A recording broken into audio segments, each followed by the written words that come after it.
Now that we've thought about what the affirmative does in the debate, we need to spend a little bit of time focusing on what the other side does, what the negative side does. And the negative, in some ways, has some structural disadvantages, like you don't speak first or last, and you don't really get to decide what the entire debate is going to focus on.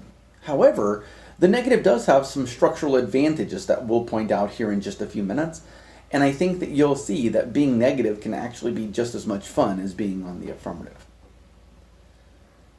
One of the things that the negative needs to be focusing on doing is that they're going to negate the affirmative plan.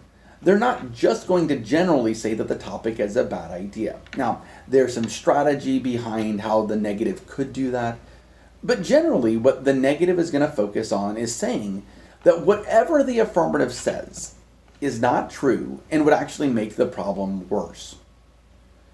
Now, there's multiple ways to attack an affirmative case. For example, one of the notions is that you can attack the stock issues.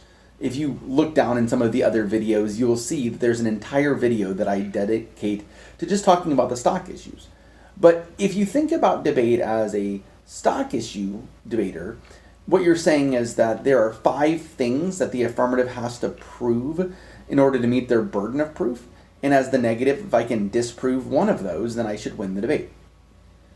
Beyond that, the negative can offer arguments like disadvantages, saying that doing the affirmative plan is bad, like it costs too much money, or it makes the United States more likely to get into a war, or it hurts the climate, or it causes unemployment, or lots of other problems that you might say. Right now, everything's just fine. We don't need to add other problems. You can also argue that there would be a different way to solve the problem through what's called a counterplan. There's an entire section of videos just on counterplans that you'll be able to watch as well.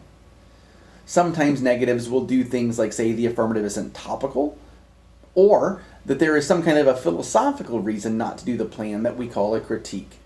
All of those are fine arguments, and all of those are ways to show that the affirmative's argument is not a good choice. And when you do that, there are specific ways that you can then kind of flip the advantage back to yourself by describing what you want to really talk about.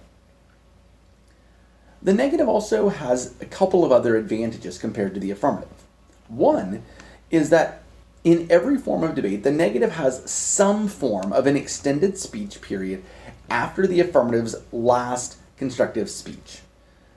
In two-person policy debate, what this looks like is called the negative block. The affirmative speaks, the negative speaks, the affirmative speaks, and then the negative gets to speak twice as long, with the affirmative only getting to speak for a shorter amount of time. What this creates is a system where the negative gets to say a lot more in the middle of the debate, and the affirmative is kind of stressed out, having to answer back all of those arguments.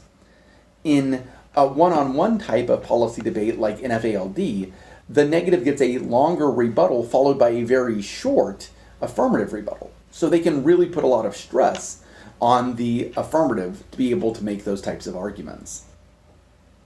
The other thing that is an advantage for the negative is an idea called presumption. This is a legal term that has to do with the same notion that in the American justice system, that the status quo is innocent until it's proven guilty. So you get to say things like, if I can disprove that they really fix the problem, then you should vote negative on presumption. That even if I don't prove that there's a better solution, if I can prove that the affirmative doesn't work or that the affirmative might cause some other problems, then you could go ahead and vote negative because at the end of the day, everything's okay, or we'll figure it out, or we're moving in the right direction. The negative also has the advantage of being able to really divide up who talks about what and how that exactly happens throughout the debate. The negative gets to really focus the debate, whereas the affirmative gets to start the debate and say which direction the debate is going. The negative gets to really focus it throughout the round and say what's really the most important. At the end of the day, both sides, both the affirmative and the negative, have advantages and disadvantages to doing them. But it's in that type of debate where you're learning about both sides that you can really maximize your education. If you have any questions, make sure you email me.